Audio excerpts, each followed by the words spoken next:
सबको नमस्कार। कल 20 तारीख है और केंद्र सरकार के दिशा निर्देशों के अनुसार कल से उन क्षेत्रों में जहाँ पे कोरोना का असर कम है या कोरोना नहीं है, वहाँ पे लॉकडाउन के शर्तों में थोड़ी ढील दी जा सकती है।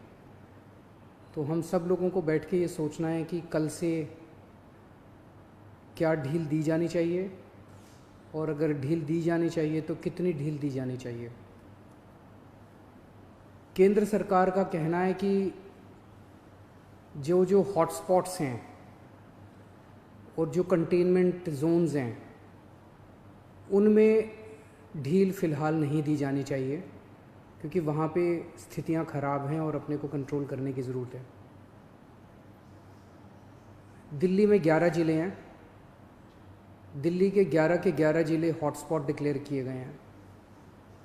तो केंद्र सरकार के मुताबिक तो सभी कंटेनमेंट जोन्स में ढील नहीं दी जा सकती।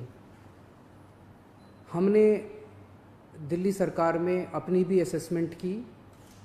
पिछले कुछ दिनों में मैंने कई एक्सपर्ट्स से बात की, लोगों से बात की, और उन सारी चर्चाओं का जो नतीजा निकला वो मैं आपके सामने रखना चाहता हूँ। पिछले कुछ दिनों से दिल्ली में कोरोना के केसेस में बढ़ोतरी होनी शुरू हुई है।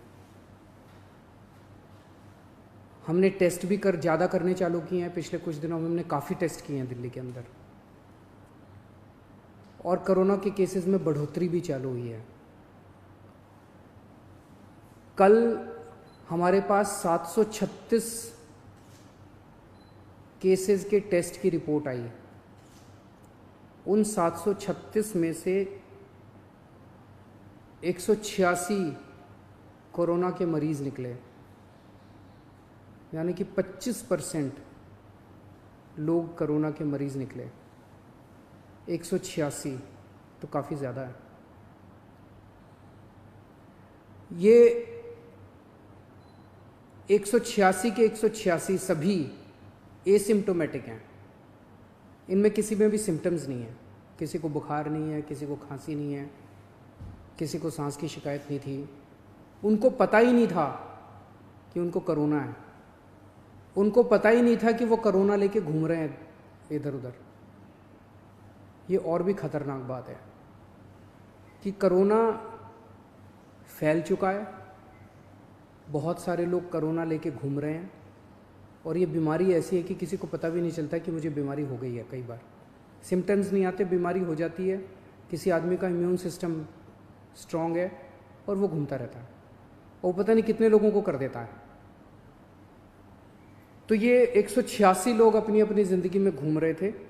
इनमें एक व्यक्ति से जब हमने बात की, उसने बताया जी मैं फलाने फलाने फूड सेंटर में, हम लोगों को खाना बांटते हैं ना, दिल्ली सरकार लोगों को खाना बांटती है, पका हुआ खाना रोज़ देते हैं हम, लंच और डिनर। वो कहता है जी मैं पिछले कुछ दिनों से रोज़ सरकार के फूड सेंटर में जाके खाना बंटवाने का काम कर रहा था। आप सोचो उसने वहाँ कितने लोगों को इन्फेक्ट कर दिया होगा।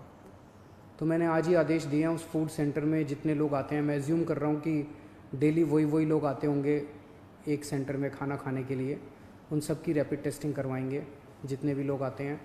और दिल्ली में जितने भी हमारे फूड सेंटर्स हैं, उन सभी फूड सेंटर्स में खाना बांटने वाले सभी वॉलंटियर्स का और कर्मचारियों का हम रैपिड टेस्टिंग कराएंगे। तो इससे ये दिखता है कि दिल्ली के अंदर इस टाइम फैलना चालू हो गया है। रोज़ कंटेनमेंट जोन्स बढ़ते जा रहे हैं जहाँ पे ऑपरेशन शील्ड लागू किया जाता है। आज की डेट में 77 कंटेनमेंट जोन बन गए हैं दिल्ली के अंदर। हमने कंटेनमेंट जोन्स में रैंडम टेस्टिंग कराई थी। कहीं से 200 का सैंपल लिया, कहीं से 180 का सैंपल लिया, कहीं से, वहाँ पे रैंडम टेस्टिंग कराई थी। वहाँ पे निकल के आया कि कुछ कंटेनमेंट जोन्स जहाँ पे लोगों ने बात मानी, लोगों ने अनुशासन का पालन किया, लोग अपने अपने घरों में रहे, वहाँ पे एक भी नया केस नहीं आया।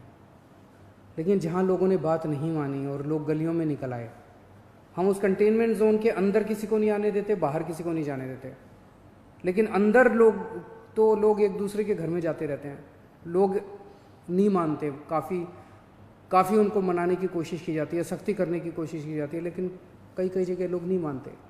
जैसे मैंने कल आपको जहांगीरपुरी का उदाहरण दिया।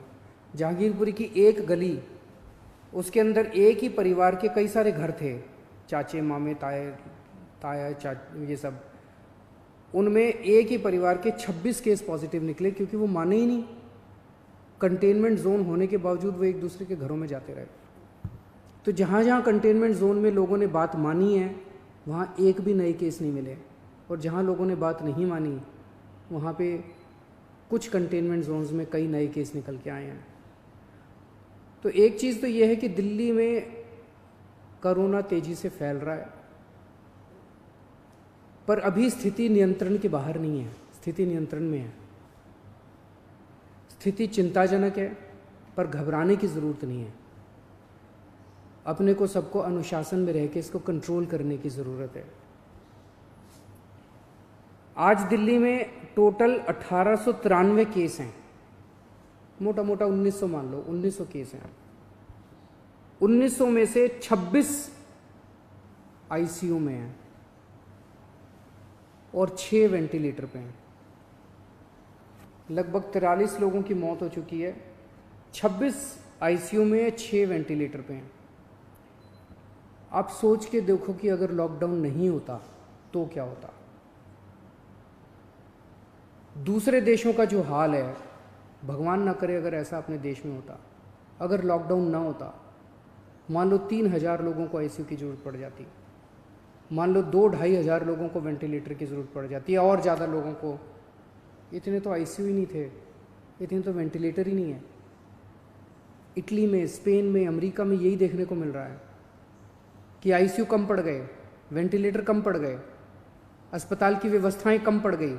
सड़कों के ऊपर, अस्पताल के बाहर लोग पड़े हुए हैं जिनको इलाज नहीं मिल पा रहा। अगर लॉकडाउन नहीं होता तो स्थिति ऐसी हो सकती थी। लॉकडाउन की वजह से केसेस कम हैं फिलहाल। आज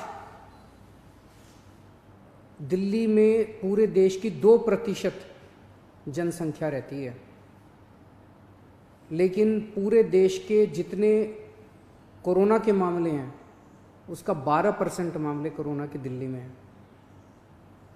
क्यों? दिल्ली देश की राजधानी है, इसीलिए दिल्ली को कोरोना की सबसे मुश्किल लड़ाई इस टाइम दिल्ली लड़ रही है। पिछले 2-2.5 महीने के अंदर विदेशों से जितने लोग आए वही लेके आए कोरोना विदेशों से, अपने देश में तो था नहीं। जितने विदेशों से लोग आए, सबसे ज़्यादा लोग दिल्ली में आए, क्योंकि दिल्ली देश की राजधानी है। अंतर्राष्ट्रीय एयरपोर्ट और भी कई जगह है, लेकिन सबसे ज़्यादा लोग यहाँ आते हैं। सबसे ज़्यादा लोग यहाँ आए, उनको हमने क्वारंटाइन में रखा, लेकिन उसके पहले नहीं रखा था, बाद में आई गाइडलाइंस। तो सबसे ज़्यादा मार दिल्ली को बर्दाश्त करनी पड़ी। मरकज़ के अंदर जो इंसिडेंट हुआ उसका भी सबसे ज़्यादा मार दिल्ली को बर्दाश्त करनी पड़ी। इसे दिल्ली पे सबसे बड़ी जिम्मेदारी पड़ी। तो आज जब ये निर्णय अपने को लेना है कि कल से कुछ ढिलाई देनी है कि नहीं देनी, मैं भी देना चाहता हूँ ढिलाई। इतनी सख्ती बड़ी मुश्किल हो जाती है।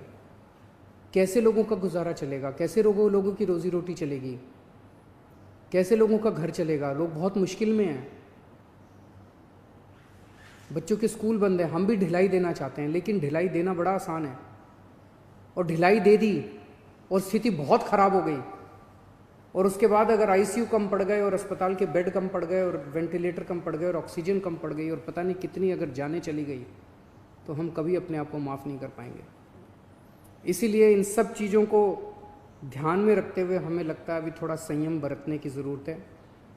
हमने निर्णय लिया है अपने दिल्ली वासियों के ज़िंदगी का ख्याल रखते हुए, सबकी सेहत का ख्याल रखते हुए, कि फ़िलहाल लॉकडाउन की शर्तों में कोई ढिलाई नहीं दी जाएगी।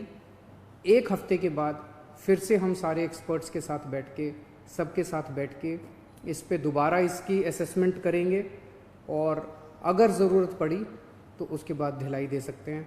लेकिन फ़िलहाल दिल्ली में किसी तरह की कोई ढिलाई नहीं दी जा रही है। नमस्कार।